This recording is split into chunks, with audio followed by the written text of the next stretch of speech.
इस गद्दार ने बुंदेलों को हमारे खिलाफ भड़काने की कोशिश की है। अंजाम आप सबके सामने है।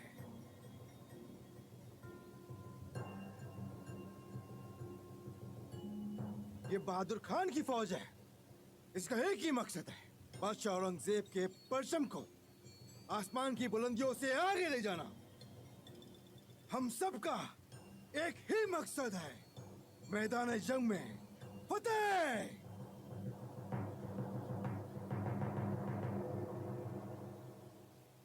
तो तुम भीम सिंह, तुम अपनी टुकड़ी लेके आगे जाओगे। कैसे भी किले के अंदर घुसकर उसके अंदर के दरवाजे को खोलोगे। हमारी तीनों टुकड़ियां दरवाजे के सामने रहेंगी ताकि कोक सिंह का ध्यान हम पर बना रहे। तुम्हें बहुत ही चालाकी से अपने काम को अंजाम देना है भीम सिंह। कोक सिंह को यह भनक नहीं पड़नी चाहिए कि हमारा कोई भी आदमी किले के अंदर है। जैसे तुमने सदर फाटक खोल दिया, इंशाअल्लाह हमारी तीनों टुकड़ियां उन पर फौरन कब्जा कर लेंगी। आलमगीर बादशाह औरंगजेब की, आलमगीर बादशाह औरंगजेब की, आलमगीर बादशाह औरंगजेब की। भीम सिंह का वेश धारण किए हुए छत्रसाल अपनी योजना के अंतिम चरण में पहुंचते हैं। वो अपनी टुकड़ी लेकर कोक सिंह के किले के पास तो पहुंच गए, लेकिन किले के द्वार पर जलती भीषण आग की लपटें उसका रास्ता रोके खड़ी थी।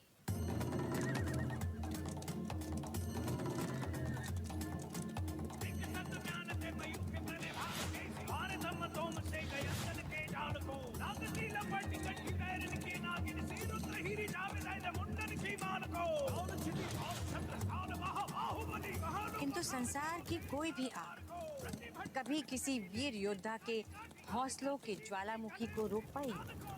कोई भी योद्धा वीर केवल अपने बाहुबल से नहीं कहलाता है।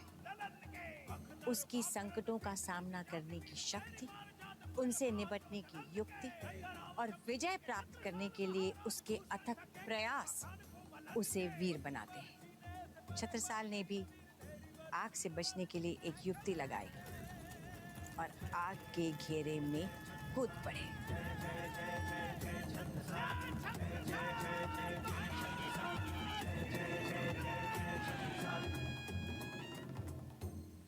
अंगदराज जी, आपको यहां रहकर खेमे की हिफाजत करनी है।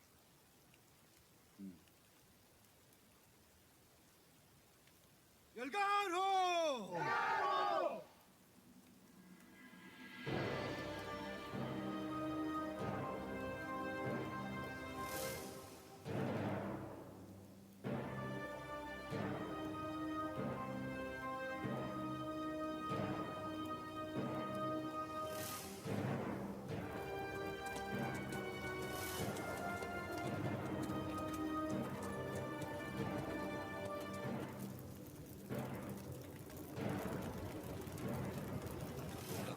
भीम सिंह अपने मकसद में नाकामयाब रहा। इस आग की दीवार को पार कर पाना लगभग नामुमकिन है।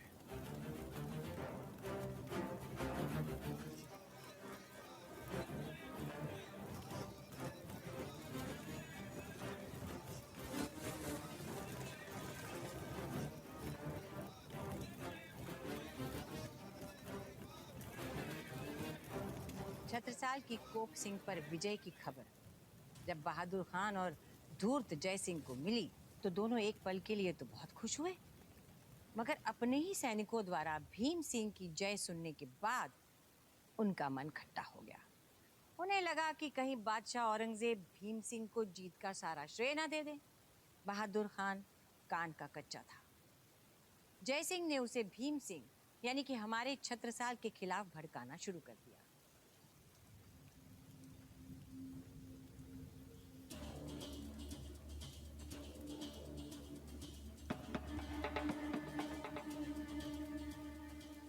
तो हुई है, लेकिन ये हमारे लिए अच्छे संकेत नहीं है।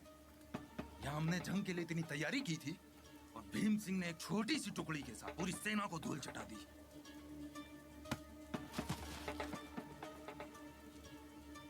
ये बात अगर बाहर निकली तो हमारी नाक तो कटनी ही कटनी है। ये बात अगर दिल्ली तक पहुंच गई तो ये समझ लीजिए कि ना हम घर के रहेंगे ना घाट के।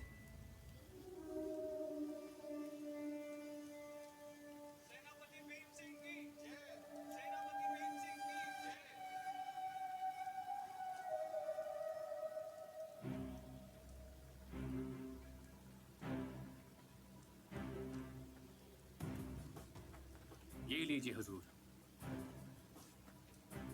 अत्याचारी और सनकी कोक सिंह बंधक बनकर आपके कदमों में बैठा है। आदेश दीजिए कि हमें सिर्फ बादशाह औरंगजेब के सामने पेश करें ताकि वो इस दुष्ट का फैसला कर सके।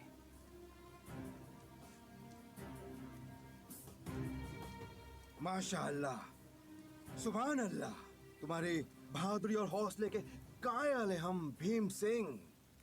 हजारों सिपाही देखे, कई काबिल लड़ाके देखे, पर तुम सा योद्धा नहीं देखा।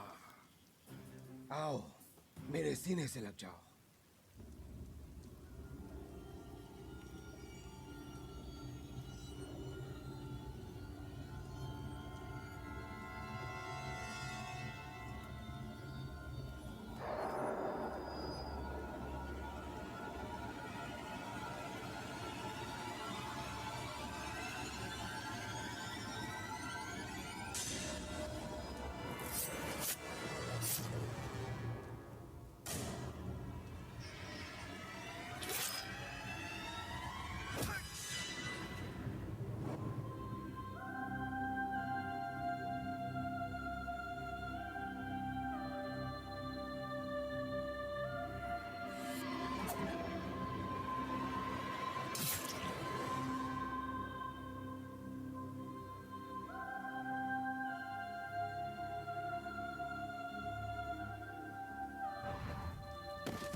कुछ तो अनहोनी होने वाली है।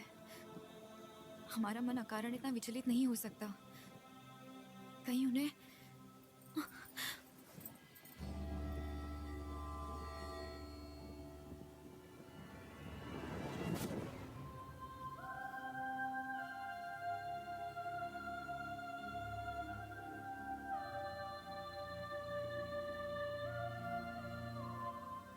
देवगढ़ दुर्ग के बुर्ज से छत्रसाल को धक्का नहीं दिया गया था, बल्कि पूरे बुंदेलखंड की आशाओं और आकांक्षाओं को धक्का दिया गया था। बहादुर खान ने वो भाला भीम सिंह पर नहीं चलाया था, बल्कि बुंदेलखंड की आजादी की महत्वाकांक्षा पर चलाया था। छत्रसाल के साथ साथ भारतवर्ष के मुगल साम्राज्य से निजात पाने की उम्मीदें भी धराशायी हो गई थी। छत्रसाल लाशों के ढेर के नीचे दबे थे, सांसें उखड़ रही थी, धड़कनें थम रही थी, लेकिन दिल में दबी पूर्ण स्वराज की आग ठंडी नहीं हुई थी। क्या यही अंत होगा बुंदेलखंड की आजादी की लड़ाई का? क्या औरंगजेब के परचम को झुकाने की कामना छत्रसाल अपने दिल में लिए हुए ही चले जाएंगे? क्या उनकी आंखों में धधकती इंतकाम की आग राख में बदल जाएगी? तन से रूह न छूटही, ऊपर से होए बेहोश, अंग को संग कैसे टूटे जब अंदर धनी का जोश।